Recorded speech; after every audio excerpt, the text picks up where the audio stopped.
Bueno, pues bona vesprada desde Elche, Alicante, hoy 7 de octubre de 2020. Bienvenidos a Sein Online Café, espacio dedicado a la gestión eficiente de energía. Esperamos que todos ustedes se encuentren bien y un afectuoso saludo también para aquellos que nos acompañáis hoy desde Francia, México, Estados Unidos, Chile y Colombia. De nuevo, disculpas a aquellos que van a tener que visualizarlo en diferido, ya que nuevamente hemos tenido más demandantes que plazas disponibles. En el día de hoy vamos a tratar de dar un repaso a la actualidad energética, poniendo especial énfasis en tendencias que están ya cambiando el oficio del gestor de energía. Preguntas del tipo, pues, ¿tiene algún sentido medir el consumo energético? ¿Sabemos qué es la energía primaria neta? ¿Cómo debemos acometer una correcta actuación de eficiencia energética? ¿O en qué va a afectarnos, por ejemplo, el vehículo eléctrico? Pues serán algunos de los temas por los que navegaremos. Lamentablemente para nuestro sector, hasta ahora la componente energética ha pesado, pues, más bien poco, ¿no?, en la valoración de un edificio. No hay más que googlear certificado energético y nos daremos cuenta de la poca rigurosidad con la que se han estado implementando. Sin embargo, todo indica que los edificios de consumo casi nulo, los indicadores de productividad energética, van a ser determinantes en el futuro precio de los inmuebles. La sostenibilidad y autoabastecimiento van a cambiar por seguro el oficio de gestor energético en los próximos años. Para hablar de todo esto, pues tenemos a una de las máximas personalidades del sector. En este caso, Javier García Breva, experto en modelos de negocio energéticos, exdirector general del IDAE, presidente también del Consejo Asesor de la Fundación Renovables, que sin duda es uno de los mejores divulgadores que tenemos actualmente en esta materia. Para poder lanzarle cualquier pregunta, simplemente han de hacer uso del chat y escribirla.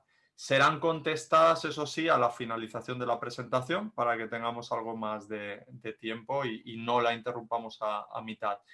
Antes de dar paso, no obstante, a nuestro invitado, recordarles que semana que viene hablaremos de cómo gestionar consumo energético en supermercados y en general también en el sector alimentario con Adrián Gómez. Y que para estar al día de estos webinars, pues nada más fácil que suscribirse a la newsletter a través del enlace o del código QR que aparece ahora mismo en pantalla. Y bueno, ya sin más que añadir, cedo la palabra a Javier García Breva, que se encuentra en Madrid, si no me equivoco, no le he preguntado, pero buenas tardes, Javier. Buenas tardes. Bienvenido Estoy en Guadalajara. en Me encanta. Guadalajara. Pues Sí. nada, pues desde ahí, como no sabemos bien desde dónde nos conectamos cada uno, me gusta saber desde dónde estamos. Javier, encantado de tenerte y nada, el micrófono es todo tuyo. Vamos a ver, que no me veo. Ah, vale. Nosotros sí que te vemos bien Ah, sí. en pantalla. Sí, en todo caso lo que vamos a hacer, quizá por comodidad y ya que para que la ponencia también sea más cercana, vamos a conectarte solo con la pantalla. Es decir, voy a Eso, dejar eso. de conectar y creo que así nos veremos mejor. Sí, sí, Pues muy nada, bien. Javier, bienvenido y un placer de verdad Eh, tenerte aquí. Gracias a ti, Gerardo, por contar conmigo para esta sesión. Gracias a todos los asistentes por conectarse a estas horas y por aguantarme a ver si en 3/4 de hora os defino. Os hago sobre todo una definición de lo que significa la eficiencia energética. Hoy habréis visto en los periódicos ya las primeras informaciones sobre el plan de recuperación con los fondos de la Unión Europea, y yo, pues, sinceramente estoy un poquito preocupado porque se habla mucho de generación, pero se habla, no voy a decir que nada, pero muy poquito de eficiencia energética. Y yo creo que la innovación energética y la innovación tecnológica en energía tiene un nombre, que es eficiencia energética. Y la eficiencia energética es un instrumento o un factor en este momento de productividad, para mejorar la productividad de la economía, y es de lo que se trata, de aprovechar los fondos europeos para mejorar la productividad de la economía, creando empleos de calidad. Y la eficiencia energética va a ser, para mí, el instrumento más importante, y si realmente pues los políticos y las empresas se dan cuenta de ello. Yo quiero ahora enlazar en 3/4 de hora, de manera resumida, los conceptos que a mí me parecen más importantes a resaltar y que definen los nuevos modelos de negocio energético que se basan siempre en el desarrollo de la eficiencia energética y de la gestión de la demanda. Son elementos y factores de productividad que están todos perfectamente desarrollados y definidos en las directivas europeas últimas del paquete de invierno. Yo sí que os recomiendo, para que entendáis las cosas que os voy a contar, recomiendo que os leáis o que reviséis de mi página web de la oficina de Javier García Breva los 3 últimos informes que hablan de la energía flexible, de las 5 grandes propuestas de las directivas del paquete de invierno y la revolución industrial del vehículo eléctrico, porque los conceptos que os voy a describir en este momento están más desarrollados en esos documentos y podréis, después de mis palabras, pues entenderlos seguramente mejor que escuchándome a mí. Y también porque todas las cosas que os voy a decir no son cosas que yo me he inventado, sino son conceptos que están definidos en esas directivas europeas. El primero de los conceptos es un principio que está definido en el reglamento de la gobernanza de la Unión de la Energía y de la Acción por el Clima, que se publicó en diciembre de 2018, y es en ese reglamento la primera definición que hay para ese reglamento tiene como objetivo decir a los gobiernos cómo tienen que hacer sus planes nacionales integrados de energía y clima, sus PNIEC, y el primer principio que define es, primero, la eficiencia energética. Es un principio, no es un concepto o una idea mía o de la Comisión Europea, es un principio. Y ese principio se define de la siguiente manera. Antes de decidir una inversión energética o de aprobar una planificación energética, hay que tener en cuenta medidas alternativas de eficiencia energética, no solamente en costes, sino en oferta y demanda de energía a través del ahorro energético y de la gestión de la demanda. Es decir, antes de decidir una inversión energética, hay que contemplar antes medidas alternativas de eficiencia energética. Voy a poner 2 ejemplos para que entendáis en qué consiste el principio primero la eficiencia energética. Si en la planificación o una inversión define que se van a hacer 50 gigavatios de energías renovables en los próximos 10 años, o se va a hacer un megaproyecto de instalaciones energéticas, de redes de alta tensión o cualquier otro tipo de inversión energética, hay que contemplar si parte de esas inversiones o alguna parte de esas inversiones se pueden sustituir por medidas de eficiencia energética y sobre todo de gestión de la demanda. Esto en la planificación, pero por ejemplo, si queremos poner autoconsumo en un edificio, pues la primera decisión no es poner el autoconsumo, es decir, primero vamos a hacer que ese edificio sea eficiente. No solamente sea eficiente, sino que sea de alta eficiencia energética. Y cuando hayamos tapado todos los agujeros o los huecos por donde se nos va a ir la energía, el calor o el frío, entonces podemos poner autoconsumo. Si lo hacemos al revés, si primero ponemos el autoconsumo, va a ser una inversión nefasta, va a ser ruinosa y va a ser un despilfarro. Es decir, antes de tomar decisiones energéticas, en inversión energética, hay que contemplar medidas alternativas de eficiencia energética. Y esto es muy importante porque a la hora de definir si la eficiencia energética es un coste o una inversión, hay que tener en cuenta realmente que para que una inversión en eficiencia energética sea rentable, evidentemente hay que primero, antes de contemplar si vamos a poner renovables o vamos a poner qué otra tecnología, hay que tener muy clara la idea de que primero tenemos que haber conseguido una alta eficiencia energética. Cuando hablo de edificio es porque el edificio es para mí el centro de consumo energético por excelencia. Pero un edificio, lo mismo es una vivienda, que es una pyme, que es un centro comercial, que es un hospital, que es una universidad, que es un barrio, que es un distrito, que es un centro comercial, que es un centro logístico. Es decir, el edificio para mí es el centro de consumo por excelencia donde mejor se puede aplicar la eficiencia energética. Esto es muy importante porque yo me acuerdo que en el año 2012 España fue de los poquitos gobiernos que votaron en contra de la Directiva de Eficiencia Energética. Y uno de los argumentos era que la eficiencia energética penalizaba la economía y sobre todo decían ese voto escrito que penalizaba el sector de la construcción y decían, hombre, ¿cómo una decisión de eficiencia energética puede ser una penalización económica? Luego eso se confirmó cuando se subió el término fijo de potencia a un 100%, con lo cual desincentivaba cualquier medida de ahorro, porque ¿para qué voy a ahorrar si luego al final la factura de la luz me va a salir exactamente igual? Es decir, aquí la eficiencia energética en la economía española se ha interpretado siempre como menos ingresos del sector eléctrico y como una penalización a la economía porque supone un sobrecoste. Y no se ha contemplado la eficiencia energética como realmente lo que es una inversión. Y esto tiene mucha importancia por el segundo concepto al que quiero aludir, porque me parece que es fundamental y es un concepto totalmente devaluado en España, que es la certificación energética de los edificios y la auditoría energética o las auditorías energéticas. Evidentemente, hay una cosa muy importante y es que en España no se le ha querido dar un valor económico a la eficiencia energética. Y la eficiencia energética tiene un valor económico. ¿Y cómo se traduce esto? Pues una definición de la eficiencia energética que figura en los reglamentos de los fondos estructurales de la Unión Europea, que definen la eficiencia energética como la medición de los ahorros energéticos obtenidos antes y después de haber realizado las actuaciones de eficiencia energética. ¿Cómo se mide esto? A través de una certificación o una auditoría energética. Esto es fundamental. Es decir, aquí se ha devaluado el concepto de la certificación energética de los edificios, el concepto de auditoría energética, pues yo creo que más allá del debate de quién la hace, quiénes son los técnicos competentes para hacerla, sí que parece que, bueno, pues que es un papel o un trámite administrativo que hay que cumplir en determinadas circunstancias. Pero se olvida de lo que es más importante, y es que, pues, por ejemplo, en lo que respecta a los edificios, pues un edificio eficiente y un edificio ineficiente, pues puede tener una diferencia de valor patrimonial de, pues, entre un 10 y un 20%. Más se revaloriza más el patrimonio cuando se hace una acción de eficiencia energética en el sector terciario que en el sector residencial, pero estamos hablando de revalorizaciones entre un 10 y un 20%, que es mucho. Y yo creo que esto, pues, no se tiene conciencia de ello, incluso cuesta que esto figure también en los análisis de riesgos de las entidades financieras, porque evidentemente supone un beneficio también de cara a la financiabilidad de la inversión. Y unido a la certificación energética, el cálculo de la eficiencia energética.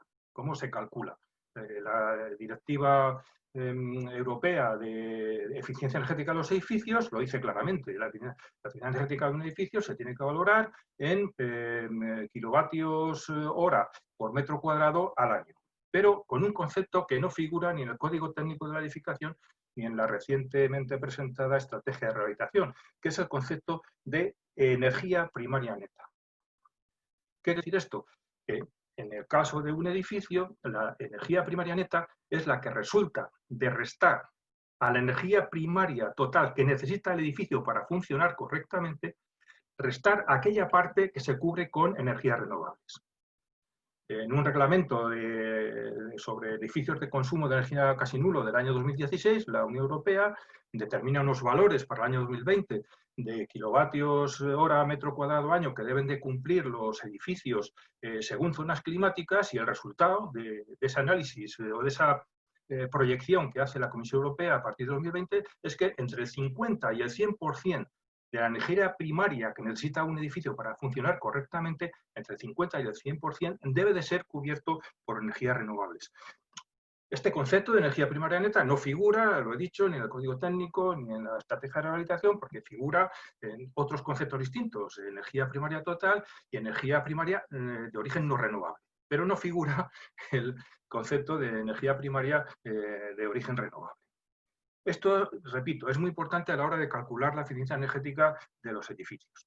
Repito, en algo que he dicho al principio, esto a la hora de tomar una decisión de invertir en eficiencia energética, lo he dicho anteriormente, lo más importante no es meter renovables, como cualquiera que lea la prensa o los medios dice, bueno, aquí el objetivo es hacer renovables, como sea, cuantas más mejor. Bueno, eso es, desde mi punto de vista, un planteamiento equivocado en el sentido, como he dicho al principio, si primero la eficiencia energética, primero tenemos que ver cómo actuamos sobre la demanda para luego ver cómo actuamos sobre la oferta. Y aquí he querido definir cuál es el cambio energético o de visión del modelo de negocio energético más importante que debe de operar ahora mismo en todos los mercados. Y es que si antes, hasta ahora, vemos que lo primero y lo más importante es la generación y después viene la demanda, ese orden hay que...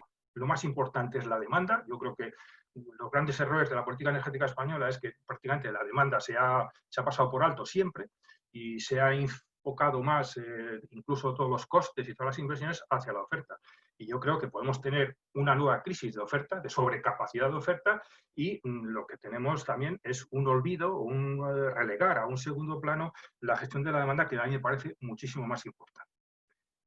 Otro concepto que me parece fundamental, que es la gestión inteligente de la demanda.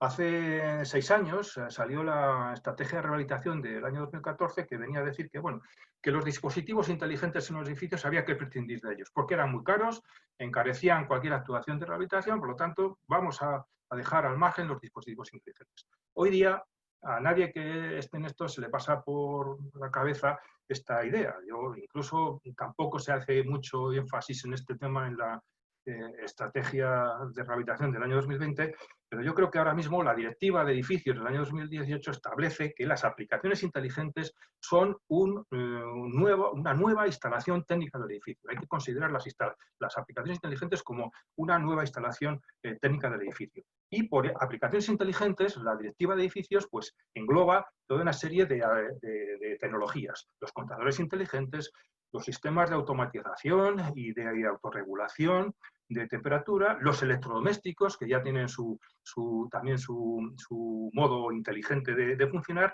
las infraestructuras y puntos de recarga para el vehículo eléctrico en los edificios, las baterías de almacenamiento, los sistemas de calefacción y refrigeración, de agua caliente sanitaria y de iluminación. Todos estos elementos forman parte de las aplicaciones inteligentes y deben de estar interconectados entre sí, en un concepto que la directiva define como interoperabilidad de esas aplicaciones inteligentes, de manera que podamos actuar sobre estas aplicaciones inteligentes de forma remota, incluso desde nuestro móvil o desde Internet, es decir, podamos gestionar la energía de un edificio, de un centro de consumo, de manera digital, de manera remota. Yo creo que ahora, en esas prioridades del Fondo de Recuperación Europea, la digitalización, hay que entenderla también como la aplicación, la gestión inteligente de la demanda. Y esto es muy importante porque se puede ahorrar mucha energía interconectando o teniendo el concepto de edificio conectado como una de las prioridades o de los objetivos de la rehabilitación energética.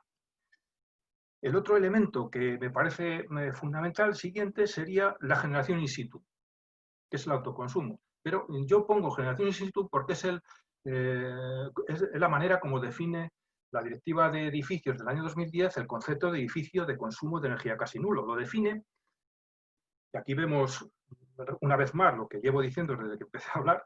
La directiva define el edificio de consumo de energía casi nulo como aquel edificio que, habiendo alcanzado ya la más alta eficiencia energética, es decir, edificio clase A, es decir, cuando el edificio ya ha alcanzado la más alta eficiencia energética, la poca energía que necesita el edificio para funcionar la genera en el propio edificio, in situ o en el entorno, y preferentemente con energías renovables. Es decir, el edificio de consumo casi nulo, es decir, el edificio más eficiente, es el que ha, digamos, actuado sobre las envolventes, sobre las instalaciones, y cuando ya ha logrado el máximo nivel de eficiencia, entonces ya genera e instala el autoconsumo y genera in situ la energía que requiere con energías renovables. El concepto de in situ es la generación de autoconsumo que el edificio genera en su propio espacio la energía que necesita para funcionar. Y aquí tenemos ya pues, resumidos cuáles son las características de ese centro de consumo que yo califico como el ejemplarizante, que es el edificio de consumo de energía casi nulo. Y los elementos son pues, la generación in situ, las aplicaciones inteligentes y un factor que no he mencionado, solamente una vez me parece, que es las infraestructuras de recarga. ¿Por qué? Porque aquí la Directiva de Eficiencia Energética de Edificios habla mucho de movilidad eléctrica, porque considera que una de las instalaciones técnicas del edificio también es el punto de recarga para el vehículo eléctrico, porque se considera que el punto de recarga del vehículo eléctrico forma parte de las instalaciones técnicas del edificio y está conectado a la instalación de alto consumo y a las instalaciones eléctricas del edificio. Y la batería del vehículo eléctrico forma parte de la gestión energética del edificio. Esta simbiosis entre movilidad eléctrica y edificios de consumo de energía casi nulo es para mí una de las grandes novedades de la Directiva de Eficiencia Energética de Edificios del año 2018. Algo que no se quiso entender en la revisión del Código Técnico de Edificación del mes de diciembre, donde se dijo taxativamente por escrito en el Boletín Oficial del Estado que no era intención transponer la directiva del 2018, y ahora hemos visto cómo se ha sacado a información pública, a consulta pública, un nuevo decreto para volver a revisar 6 meses después el Código Técnico de Edificación para incluir este elemento de las infraestructuras de recarga del vehículo eléctrico en los edificios. Y esto es muy importante porque va a ser mucho más barato, sobre todo para los consumidores y para el sistema eléctrico, recargar el vehículo eléctrico allí donde la gente vive o trabaja, que recargarlo en gasolineras o en autovías. Este es el modelo, además, que define la Directiva de Edificios del año 2018. Y esto nos lleva a otro concepto, que es el de energía flexible. Este es un concepto que seguramente pues, es difícil de entender, pero ¿qué quiere decir esto? Que cuando yo en mi centro de consumo puedo generar la energía que necesito, puedo consumirla, puedo almacenarla en baterías de almacenamiento, y puedo incluso venderla al mercado. De alguna manera, lo que yo me estoy convirtiendo, mi centro de consumo, está convirtiéndose en un recurso energético distribuido. Es decir, ya no dependo tanto del sistema eléctrico como de la propia instalación de mi centro de consumo, que me permite una cierta autonomía con respecto a los energéticos que necesito para funcionar mi pyme, mi edificio de oficinas o mi hotel o mi centro logístico. La energía flexible permite que yo, consumidor, en mi centro de consumo, puedo ajustar la oferta y demanda de energía que necesito en tiempo real en mi centro de consumo. Esta es la mejor definición de energía flexible que he encontrado. Es poder ajustar en tiempo real la oferta y demanda energética en mi centro de consumo. ¿Qué ocurre? Que esto hace 5 años no era competitivo, era muy costoso. Ahora mismo tenemos las tecnologías ya maduras y desarrolladas para que esto sea posible. Y este concepto de energía flexible tiene enormes beneficios para el sistema eléctrico porque ahorra inversiones en grandes infraestructuras como de redes de alta tensión, grandes infraestructuras energéticas, las baterías de almacenamiento pueden sustituir perfectamente a centrales de gas y permiten que la generación distribuida haga un sistema eléctrico más barato, más seguro y más limpio, porque permite que el desarrollo, yo siempre pienso que el desarrollo de las renovables no está tanto y no va a depender tanto de hacer grandes instalaciones de fotovoltaica, de eólica, de cientos de megavatios cada instalación conectados a la red, como de que todos los centros de consumo sean autosuficientes energéticamente, es decir, puedan generar in situ la energía que necesitan, gestionarla, incluso participar directamente en todos los mercados eléctricos. Pero ¿qué ventaja o qué grandísima ventaja tiene todos estos elementos que os he relacionado? La gestión inteligente de la demanda, la generación in situ, las infraestructuras de recarga. Es que el dueño de la energía flexible es el consumidor. Ya no es la empresa suministradora, sino es el consumidor el que puede controlar la gestión de la demanda y la gestión energética de su propio centro de consumo. Esto es una novedad que las directivas europeas definen muy bien. La directiva renovables habla de un concepto que es el consumidor activo, es decir, el consumidor que ya no está dependiendo del suministrador de forma pasiva, incluso casi siempre cautiva, como consumidor cautivo, sino que ya pasa a ser un consumidor activo, es decir, un consumidor que forma parte como productor de energía del sistema eléctrico. Y la directiva del mercado interior de la electricidad, el primer concepto que define es el del cliente activo, que es lo mismo. El cliente activo es el que puede generar, almacenar, consumir y vender su propia energía independientemente del suministrador. ¿Esto qué importancia tiene además? Pues que nos abre a otros modelos de negocio que hasta ahora estaban prácticamente vetados en el panorama energético y sobre todo vetados a la eficiencia energética. El primero es las comunidades energéticas. Están definidas en la Directiva de Renovables como comunidades de energías renovables y en la Directiva del Mercado Interior de la Electricidad comunidades ciudadanas de energía. Es lo mismo. Es decir, que yo como autoconsumidor o como consumidor me puedo asociar a otros autoconsumidores, a otros autogeneradores y podemos hacer o compartir el autoconsumo, podemos hacer autoconsumo colectivo en un bloque de viviendas, en un distrito, en un barrio, en un polígono industrial, en un área comercial o en un área industrial. Es decir, permite el autoconsumo compartido, el autoconsumo colectivo, permite figuras y modelos de negocio hasta ahora, incluso hasta hace poco 2 años estaban prohibidos taxativamente en la legislación, en la regulación eléctrica. Y ahora ya se permiten nuevas figuras que están en las directivas europeas y que empiezan ya a transponerse en la legislación nacional, como veíamos en el Real Decreto Ley 23/2020 de hace 2 meses, donde ya se regula, o se empieza, se comienza a regular las comunidades energéticas.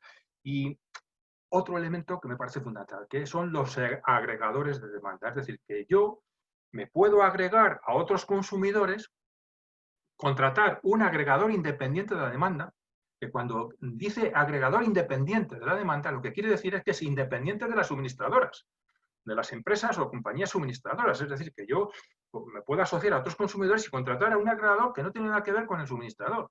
Es más, que tiene que ser independiente, por eso se llama independiente.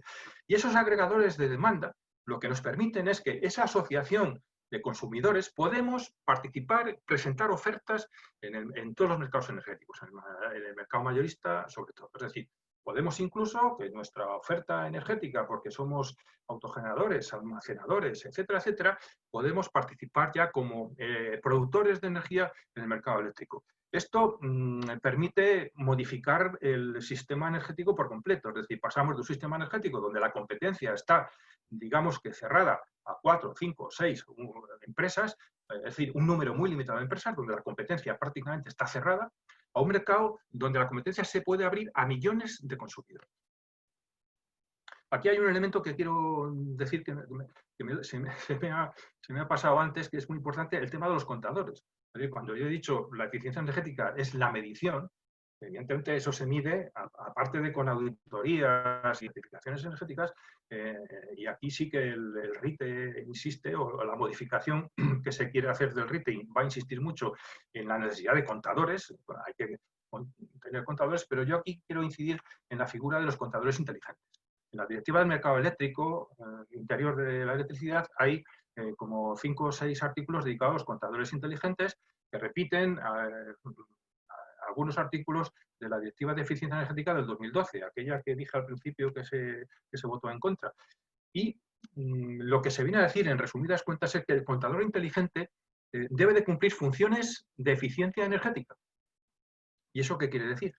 Pues que el contador inteligente ya no debe de estar exclusivamente, digamos, en manos y bajo el control de la compañía eléctrica, sino que el contador inteligente debe estar a disposición del consumidor para que el consumidor pueda utilizar esas funciones de eficiencia energética del contador inteligente para ahorrar energía, para tener eficiencia energética. Yo creo que este es otro tema que no está tocado en ninguna de las medidas que se han propuesto en estos últimos meses para cambiar el modelo energético y el sistema eléctrico, pero hay un periodo de información pública que ha sacado el Ministerio de Transición para la Transición Ecológica sobre el tema de los contadores y yo creo que este es un tema fundamental. Los consumidores deben tener acceso, pero acceso fácil y digital a los datos de su contador inteligente. Y esos datos el consumidor los puede ceder a un tercero, que puede ser el agregador, por ejemplo. Pero no para cualquier cosa, sino para que esos datos y con la información del contador inteligente el consumidor pueda ahorrar energía, pueda ser más eficiente. Esto transforma por completo también la idea que teníamos del consumidor pasivo. Ahora el consumidor puede ser un elemento activo en la gestión de la demanda energética. Y repito, siempre que se habla de estas cosas parece que siempre nos referimos a la vivienda o al hogar. No, esto tiene mucho que ver también con las pymes, con los centros comerciales, con las áreas industriales, con todos los edificios públicos, con los bloques de viviendas, con todas las iniciativas que se hagan a nivel de cualquier centro de consumo que necesita un edificio para gestionar y salir adelante. Yo creo que esto es fundamental para poder formar luego comunidades energéticas y para el tema de los agregadores. Y ya voy a terminar con yo cuando hablaba con Gerardo, yo le veía que citaba bastante y estaba muy preocupado por el tema de la productividad. Yo, la reflexión que voy a hacer, la he hecho al principio ya, lo he anunciado, yo creo que se han desarrollado en estos últimos, yo creo que pues, en el último año, nuevos factores de productividad.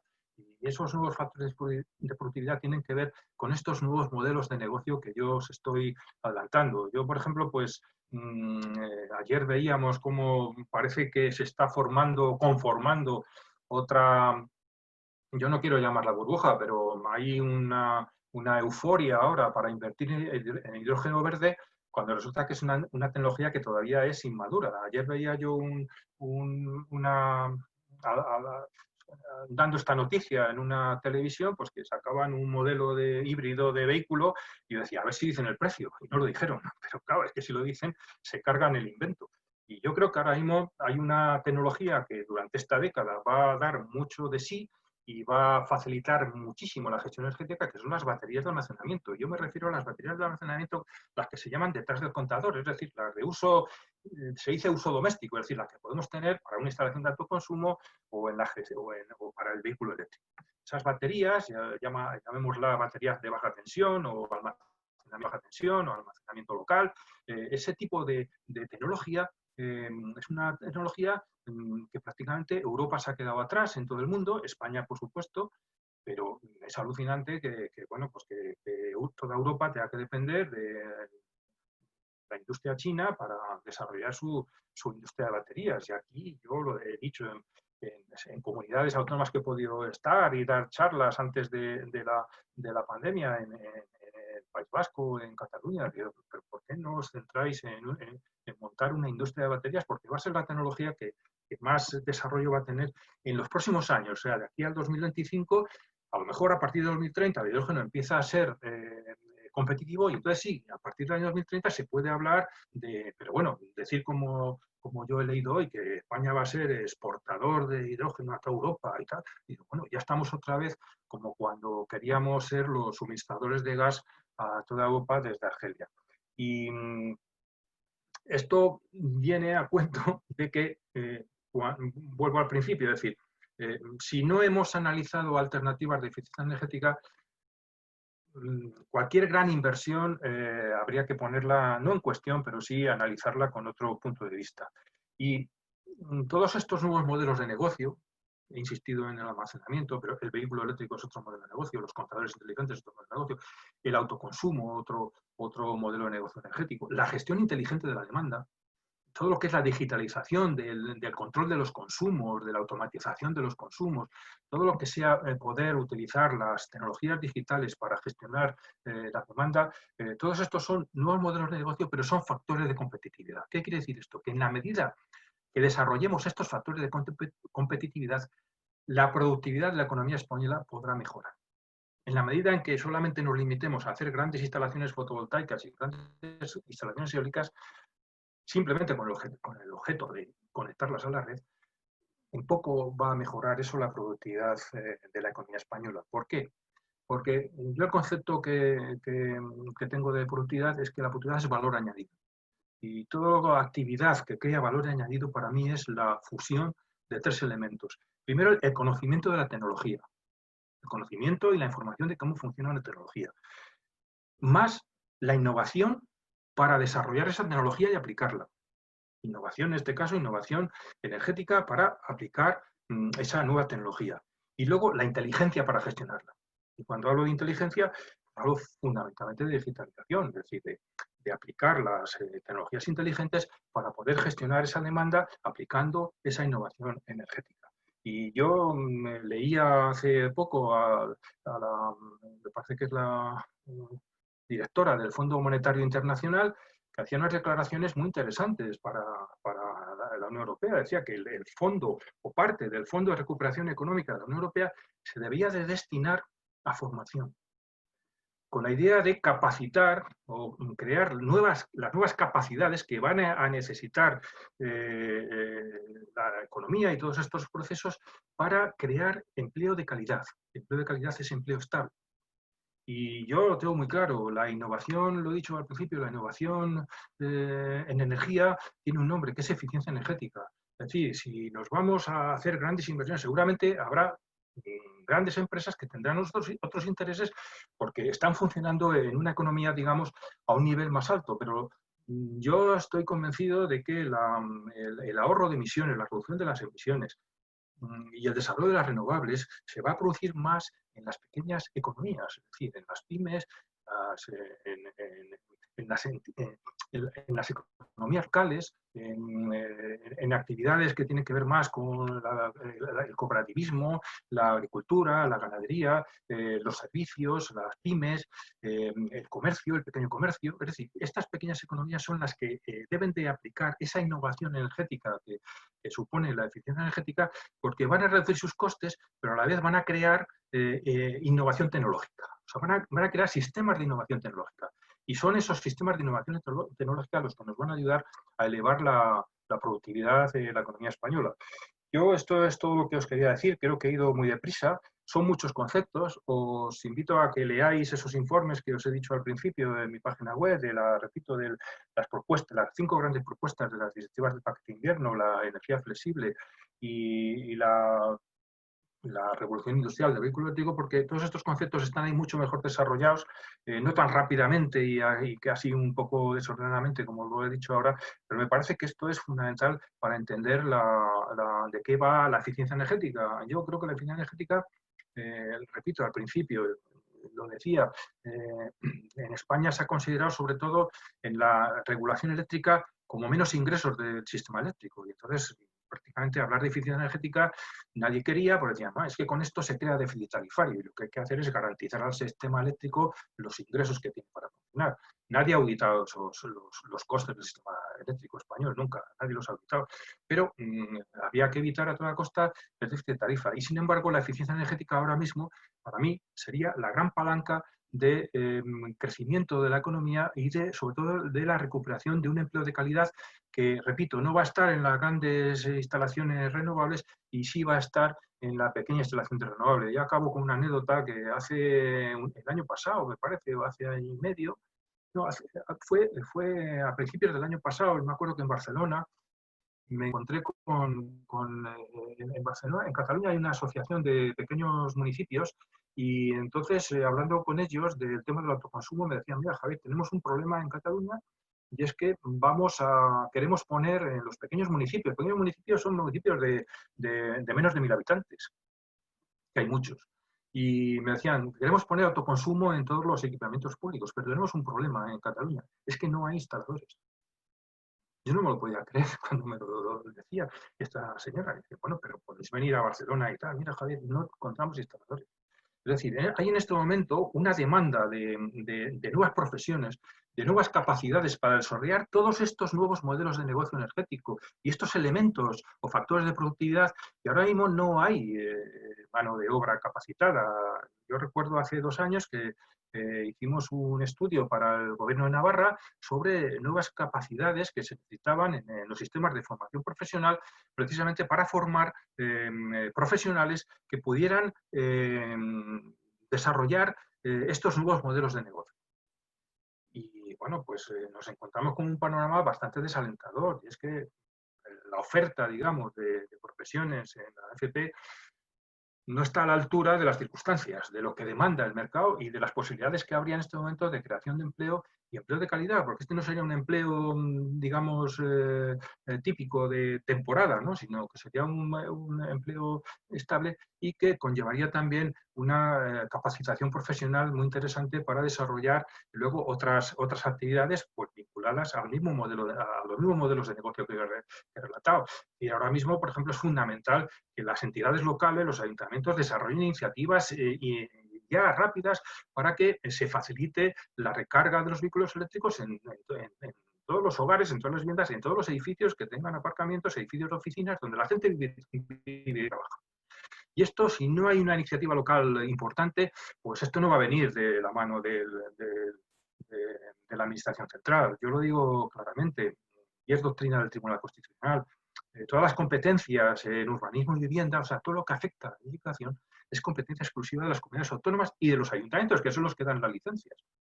Y si en estos ámbitos, en estos niveles de la administración no se tiene claro avanzar en esta dirección, pues si no hay iniciativa local y no hay capacitación profesional, tenemos un problema para desarrollar estos modelos de negocio. Y nada más, muchas gracias por escucharme y simplemente quedo ahora a disposición, Gerardo, de las preguntas que me puedan hacer. Muy bien, muchísimas gracias, Javier, por la exposición. Pues vamos allá. Tengo varias preguntas aquí que hacerte por parte de los asistentes. Si alguno de ustedes se anima a preguntar, pues utiliza el chat, nos lo hace llegar por ahí, se lo trasladamos a Javier. Javier, te consulto, ¿no? Antonio nos dice, oye, ¿algunas comunidades autónomas ves que se puedan poner como ejemplo de buenas prácticas en todo esto que estás comentando, así como administraciones locales que hayas visto que puedan ser un ejemplo para los demás? Ya, respondo. Sí, adelante. Bueno, pues esto, hombre, yo tengo una experiencia muy limitada. Seguramente que muchos de los que me escuchan, seguramente que tienen otras experiencias, pero yo me acuerdo mucho hace ya muchos años que me decían, mira, Javier, es imposible que haya solar térmica en vivienda de protección oficial. Javier, es imposible, porque los costes se van. Es un poco como el lema de la estrategia de rehabilitación del año 2014. No se les ocurra poner autoconsumo porque es rentable, no pongan dispositivos inteligentes porque encarece las actuaciones, ni evalúen el CO2 porque es imposible contabilizar. Con lo cual, al final decían, bueno, pues pongamos gas en todos los edificios y punto, y hemos salido del problema. Ahora se hace algo parecido, pero diciendo, no, electrifiquemos la demanda. Pero claro, en la estrategia de 2020 vamos a electrificar la demanda de los edificios, pero no dice a qué precio ni a qué coste, porque no analiza cómo está el sector del sistema eléctrico. Por lo cual, pues nos deja otra vez en ascuas. Sin embargo, la realidad es tozuda y desmiente todo esto. Es decir, yo me acuerdo que en aquel momento cuando me dijeron eso, pues alguien vino y me dijo, Javier, te están engañando. Vete a Zaragoza y mira a ver el barrio Goya 1 y Goya 2 y verás cómo es posible hacer solar térmica para CS en VPO. Y justo, me fui a Zaragoza, estuve hablando con los arquitectos municipales y no solamente vi eso, sino que vi que yo siempre he puesto a Zaragoza como modelo de política local de rehabilitación energética de edificios. Y yo lo pongo como ejemplo aquí. Me pedí esa experiencia el Ayuntamiento de Zaragoza porque llevan desde el año 95, es decir, hace muchísimos años, haciendo sus ordenanzas de rehabilitación, sus estrategias de rehabilitación. Repito, la estrategia de rehabilitación importante no es la que se ha presentado ahora a Bruselas. Lo siento. La estrategia de rehabilitación importante es las que tienen que hacer las comunidades autónomas y los propios ayuntamientos. Y Zaragoza ya en el año 95 tenía su ordenanza de rehabilitación, que la ha ido modificando varias veces, y su estrategia de rehabilitación.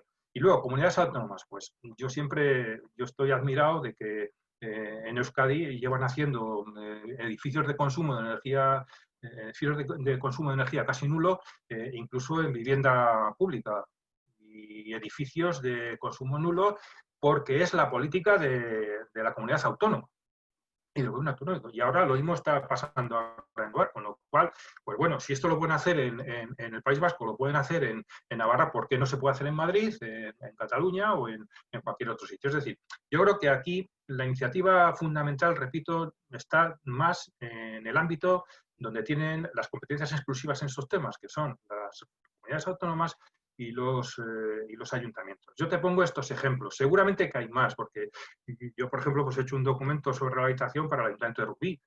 Lo que pasa es que la política es como es.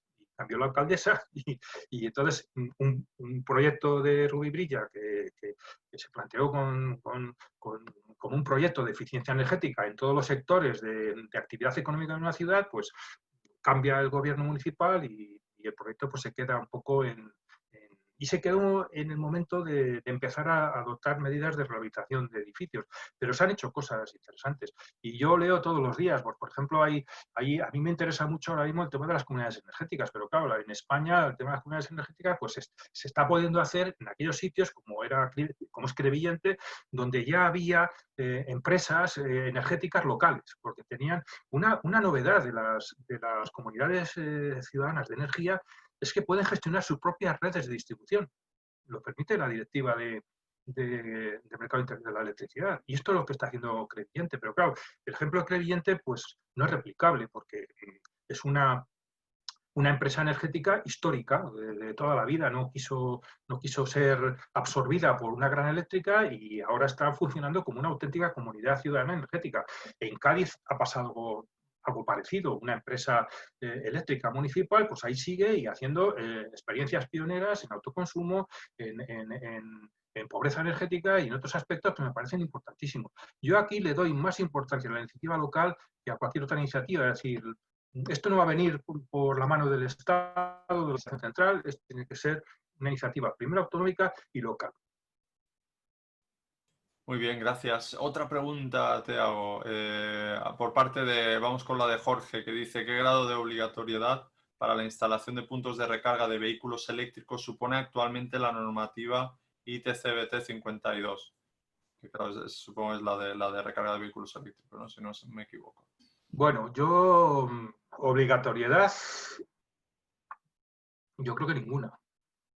No lo sé, no sé ahora mismo la regla esta. Yo sé que hay un Real Decreto de hace ya bastantes años donde establece ya criterios para establecer infraestructura de recarga, pero yo creo que eso no se ha cumplido. Es decir, ahora mismo yo creo que los puntos de recarga o las infraestructuras de recarga que se ponen es bueno, pues le interesa al promotor o están haciendo, digamos, inversiones de futuro pues en centros comerciales o en aparcamientos públicos porque ven que ahí hay un mercado emergente y sobre todo son las grandes eléctricas y petroleras las que están intentando empezar a copar, digamos, de decirlo claramente, un mercado que va a tener una expansión vertiginosa, por no decir se va a multiplicar cada año por 1000, pues porque yo creo que se ha empezado una tendencia imparable ya a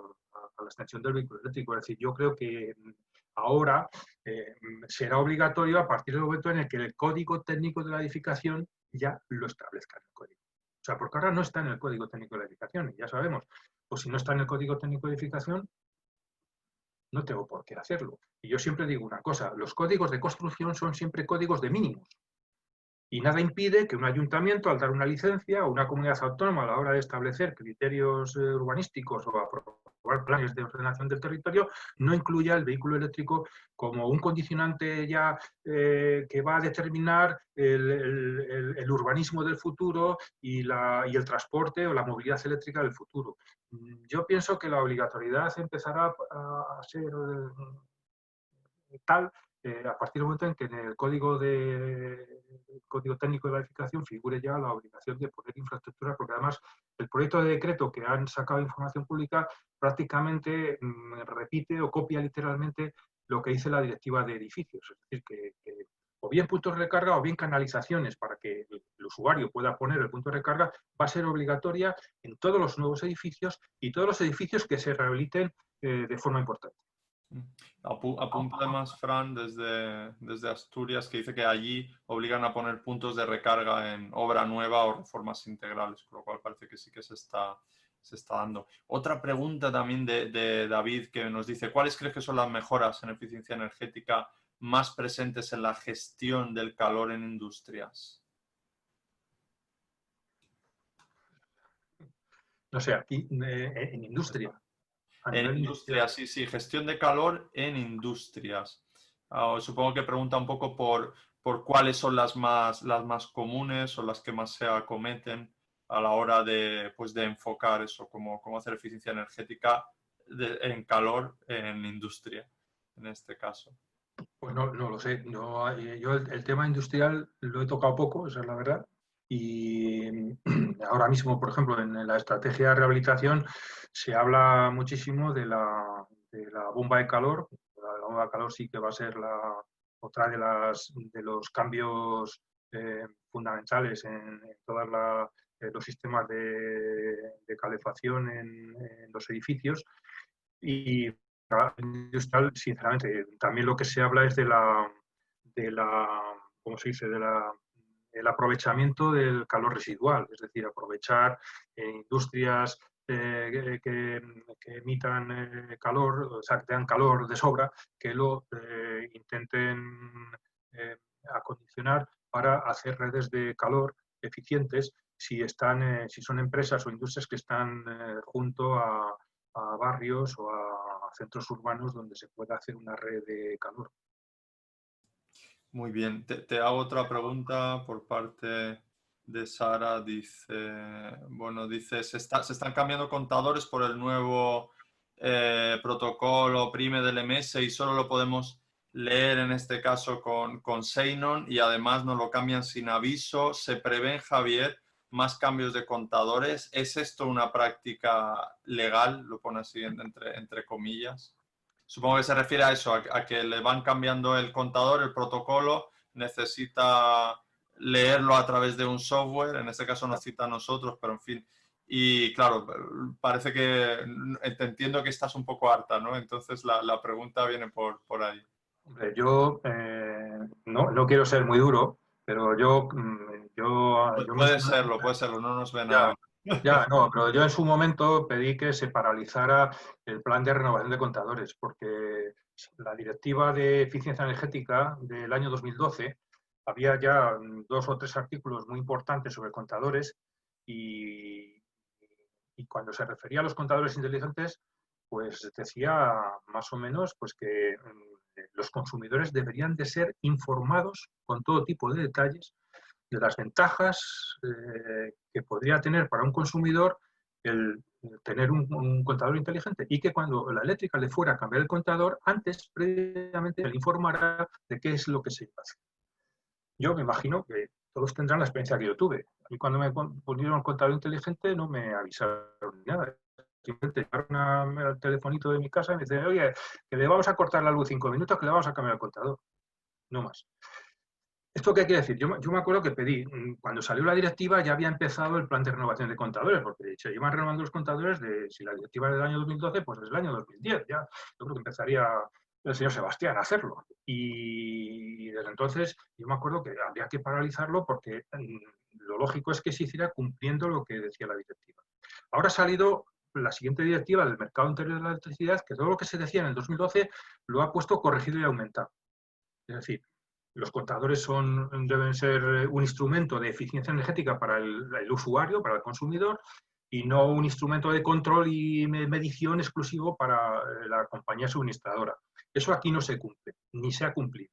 Y es más, yo dudo mucho que los contadores inteligentes, entre comillas, para la compañía eléctrica, que se han instalado en ese plan de renovación de contadores, cumplan las condiciones de la directiva. Es decir, el cambio de contadores se ha hecho incumpliendo la directiva del 2012. Y ahora el sistema que tenemos incumple una segunda directiva, que es la directiva del mercado eléctrico, que es del año pasado, de hace un año, de junio del año pasado. Y ahí está, es una directiva que detalla mucho el tema del contador inteligente. Y lo que dice es que el consumidor debe de tener acceso fácil, incluso de manera inteligente, es decir, virtual, y en tiempo real, de los datos del contador y poder ceder esos datos a un tercero para poder participar en el mercado eléctrico y poder gestionar la demanda con los datos o con la información que le proporciona el contador inteligente. Vamos, yo no sé cuántos usuarios gozan de estas ventajas de los contadores inteligentes. Yo me atrevería a decir que ninguno. Y hay una frase que se repite muchas veces en las directivas del paquete de invierno. Si leéis mi informe lo veréis. Y además es una frase machacona, que lo dice la directiva de renovables y la directiva del mercado eléctrico. Lo que intentan estas directivas cuando regulan el tema del autoconsumo y de los contadores inteligentes es que el objetivo fundamental de estas directivas es que los consumidores se beneficien de las ventajas del autoconsumo y de los contadores inteligentes.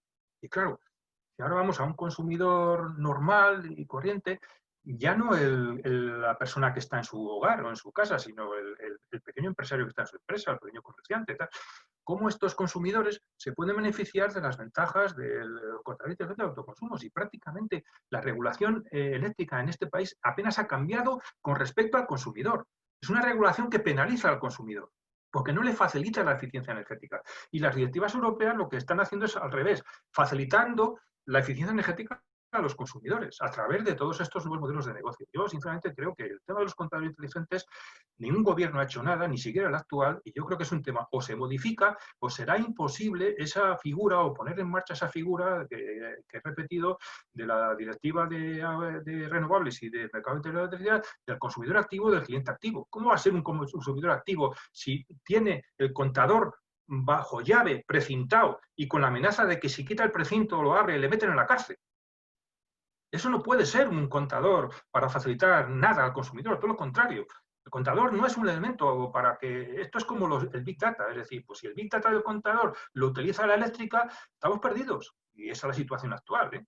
Por eso es tan importante el tema de la generación distribuida o de todos estos elementos que en el fondo son todos elementos de generación distribuida, porque permite abrir la competencia y que la competencia se abra de 4 o 5 empresas que controlan el mercado a millones de autoconsumidores que van a poder gestionar su propia energía y encima participar en el mercado eléctrico a través de estos instrumentos.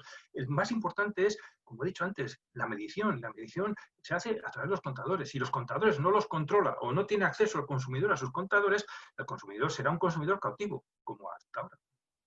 Sí, así es, Javier. Y te paso a otra temática, que así voy a escoger un par de preguntas y así cerramos en tiempo. Raquel, ¿no? Nos dice, bueno, te da la enhorabuena Javier por tu presentación. ¿Cómo se puede ayudar a las administraciones públicas locales, ayuntamientos y autonómicas para el fomento de puntos de recarga de vehículo eléctrico en edificios públicos, centros comerciales y aparcamientos para el ciudadano y para que ciudadanos y empresas puedan hacer uso de vehículo eléctrico y transformar el modelo de transporte hacia un modelo sostenible y sin emisiones? No, supongo que no tiene respuesta fácil, pero... No, lo que pasa es que yo siempre he dicho que el problema de la movilidad eléctrica, hablo de la movilidad eléctrica, pero realmente lo que estamos hablando es de reducir las emisiones en dos sectores que son los más consumidores y más emisores, que es la edificación y el transporte, el urbanismo. Entonces, reducir las emisiones y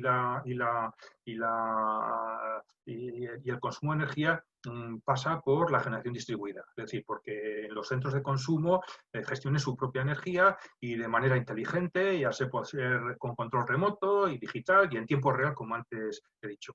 Con el tema de la movilidad eléctrica, ¿qué pasa? Pues que el vehículo eléctrico está inventado y cada año que pasa madura y madura más. Y dentro de 2 años será plenamente competitivo.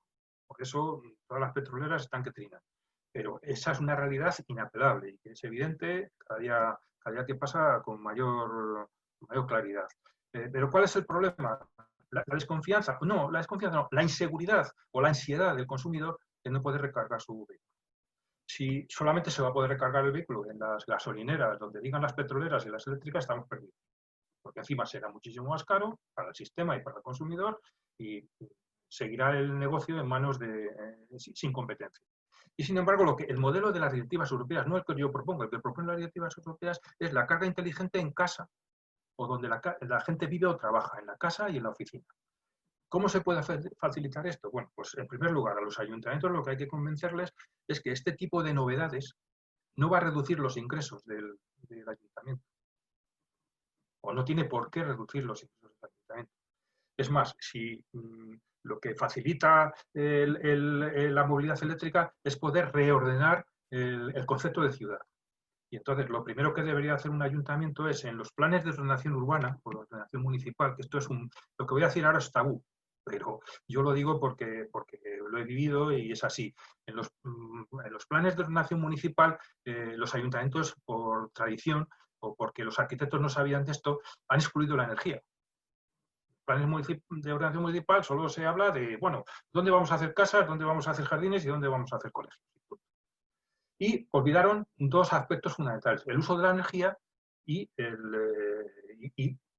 en consecuencia, el uso del transporte. Entonces, hay que introducir los usos de la energía en la planificación urbana. Eso es lo primero. Es decir, yo a un ayuntamiento le diría, bueno, primero ordena tus ideas. Y la ordenación de tus ideas es qué ordenación del territorio me voy a plantear. Evidentemente, esto es, repito, es un tema tabú porque yo no sé si habrá algún ayuntamiento donde se ha hecho, y si se ha hecho yo le felicito, pero esto es fundamental. Y luego las ordenanzas municipales. Y yo siempre digo una cosa, las ordenanzas municipales no hay que utilizarlas para crear nuevos impuestos, ni para añadir una fiscalidad ambiental que lo que va a producir es un rechazo automático del consumidor o del ciudadano, decir, oiga, que ya no me cargue con más impuestos, aunque sea por el CO2, por favor. Lo que hay que hacer es utilizar los impuestos que hay ahora mismo, los impuestos locales, con un componente ambiental. Es decir, oiga, yo no le voy a subir los impuestos y no voy a subir los impuestos. Lo que sí voy a hacer es poner una cláusula ambiental.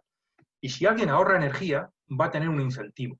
Y si alguien va a consumir más energía, va a tener una penalización. Esto es repetir el esquema de las ordenanzas municipales del agua, que se crearon todas prácticamente en los años 80 y lo que venían a poner es una tarifa de bloques. El que más consuma, el que más agua consuma deberá de ir a una tarifa más elevada y el que menos agua consuma deberá ir a una tarifa menos elevada, con todas las bonificaciones que quieras. En el tema de las licencias municipales, oiga, un proyecto que sea eficiente energéticamente tiene que tener alguna ventaja o algún incentivo fiscal, que puede ser una bonificación o un incentivo. Y aquellos proyectos o estudios que no faciliten la eficiencia energética, la reducción de emisiones, tendrán que tener una penalización, pero sin modificar el impuesto, sin que la gente tenga que pagar más. Lo que no puede ser en este país es que es un dato espeluznante. Yo cuando lo leí no me lo podía creer. Pues más del 90% de las emisiones de gases de efecto invernadero en nuestro país no compensan el daño medioambiental que produce. Esto a mí me hizo reflexionar, decir, bueno, pues yo, por ejemplo, pues todo lo que emita, mi huella de carbono no tributa nada. Entonces, bueno, pues eso a mí me parece injusto. Es decir, a la gente había que educarla en el sentido, oiga, si usted emite, pues tendrá que compensar el daño que usted produce. Y si usted no emite, tendrá que tener una cierta ventaja en el sentido de que si no pones ese incentivo, pues la gente, es decir, si tú, el ejemplo del término fijo de potencia, si el término fijo de potencia es muy elevado y pago más por la energía que tengo contratada que por la energía que consumo, pues yo no voy a ahorrar energía, porque el efecto en el recibo de la luz es insignificante. Es decir, yo creo que la tarifa eléctrica igual hay que modificarla, hay que incentivar al que ahorre energía, hay que penalizar al que derroche. Y esa mentalidad ahora mismo no está ni en la administración local, ni en la administración autonómica, ni en la administración central. Hay un cierto... Tampoco en la Unión Europea. En la Unión Europea es imposible hablar de fiscalidad, es otro tema tabú. Europea. Pero yo creo que esta sería la idea. La idea fundamental es introducir la energía en la ordenación del territorio. Y las infraestructuras de recarga, pues es muy sencillo. Hacer una ordenanza municipal. Un ayuntamiento lo primero que tiene que hacer es una ordenanza municipal de infraestructura de recarga. Y ya verás como si todas las licencias están condicionadas a infraestructura de recarga, pues la gente hará infraestructura de recarga. Es que además ahora mismo yo creo que hay una conciencia social diferente, porque la pandemia ha hecho también aflorar un sentimiento de que junto con la pandemia está el daño medioambiental que estamos produciendo a la naturaleza y que eso va a tener también un impacto en la sanidad. Totalmente de acuerdo, Javier, y muy acertado, la verdad, los comentarios que hacías. Y a nivel, yo creo que de administración y de empresas también tenemos que mirarnos un poco que esto no sea una moda, ¿no? Que no sea un greenwashing, ¿no? Que sea un lavado de cara verde para decir que sostenibles somos, sino que realmente hagamos esas acciones o los ayuntamientos o nuestras empresas, ¿no?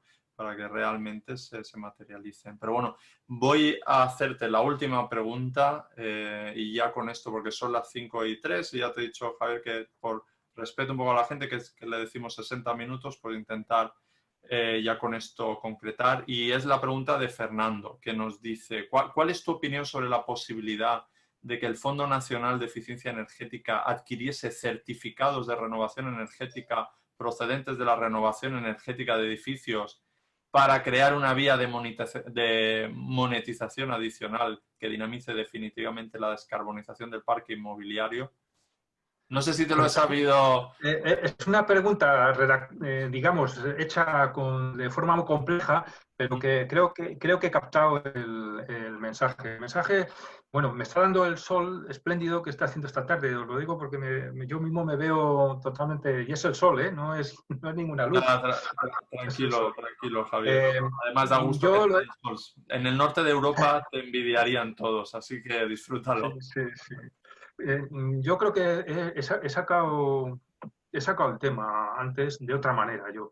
Y es el siguiente. Uno de los problemas que tiene la eficiencia energética de edificios es que, no sé, a lo mejor ha cambiado el tema, ¿eh? Yo soy una persona que estoy más en la reflexión y menos en el día a día, pero prácticamente, así como hace 15 años era muy difícil convencer a un banco para financiar un proyecto renovables de eólica o fotovoltaica, pues entonces era imposible obtener financiación de un banco para rehabilitación energética de edificios. Por una razón muy sencilla, porque la eficiencia energética no figuraba en el análisis de riesgo, ¿no? Ni la calificación energética. Por eso he insistido tanto que devaluar como se ha hecho en este país la certificación energética, la calificación energética del edificio, me parece una auténtica barbaridad. Y que alguien tendría que, iba a decir, dar cuentas de ello, de por qué se ha convertido la certificación energética en un papel que incluso se ha hecho se hace sin visitar ni siquiera el edificio, ¿no? O sea, se hacían, en fin, esto es una verdadera vergüenza. Claro, si la frase que yo hice en aquel momento era, bueno, pues el valor que le damos a la certificación energética de edificios es el valor que realmente le queremos dar a la eficiencia energética. Y eso refleja que en el sector, digamos, de la edificación no se le ha querido dar ninguna importancia a la certificación energética. Y eso es un error tremendo. Primero, porque el que un edificio tenga una mayor o menor calificación energética determina su posición en el mercado. Esto lo ha entendido mucho mejor el sector terciario y sobre todo el sector terciario patrimonialista. ¿Por qué? Porque dice, hombre, si mis costes energéticos de este edificio son muy elevados, yo no puedo ni vender ni alquilar este edificio porque nadie lo va a querer simplemente por no pagar la factura de la luz. Y entonces son los primeros que se dieron cuenta, oye, tengo que invertir en eficiencia energética. ¿Por qué? Porque la eficiencia energética revaloriza el patrimonio. Y he dado cifras. Hay un estudio, no recuerdo ahora quién, pero según me parece que en residencial se revalorizaba en un 8% y en terciario podía llegar hasta un 20%.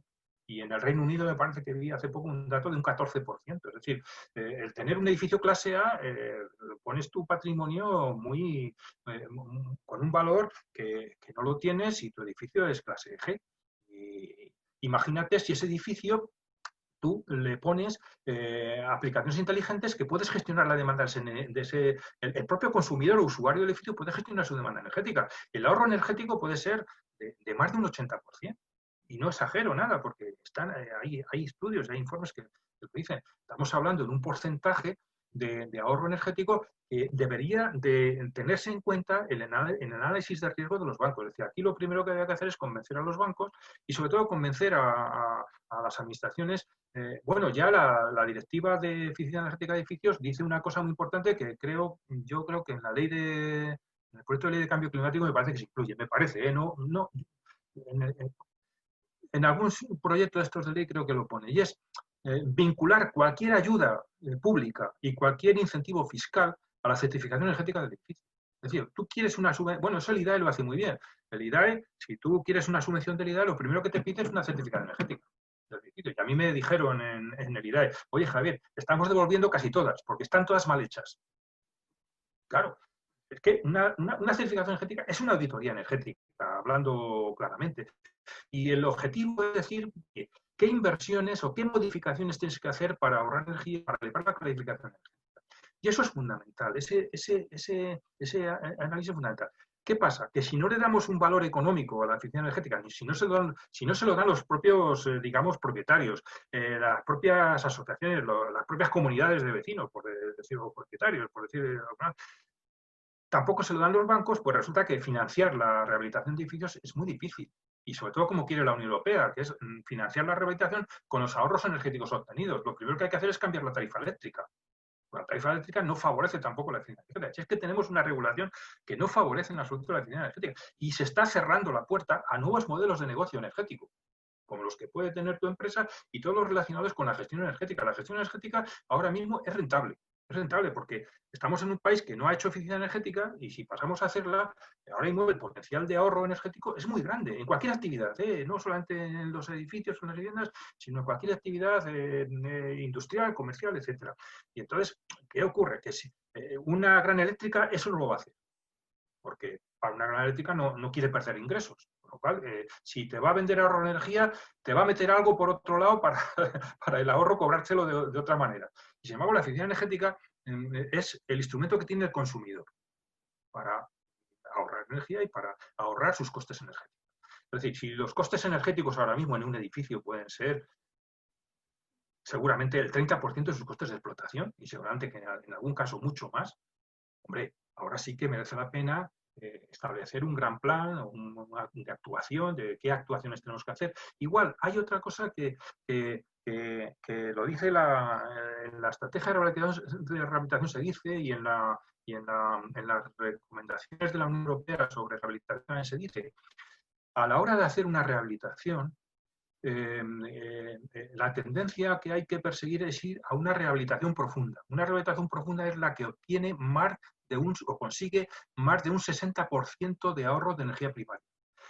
¿Qué quiere decir esto? Pues que no hay que ir directamente a una rehabilitación profunda, sino que hay que ir a una rehabilitación profunda por fases, porque no vas a tener dinero suficiente para hacer una rehabilitación profunda directamente y porque va a llevar mucho más tiempo, mucho más costes, etc. Pero sí que si tú haces rehabilitaciones parciales que no impidan una rehabilitación profunda, y eso se arregla haciendo una hoja de ruta basada en una auditoría energética.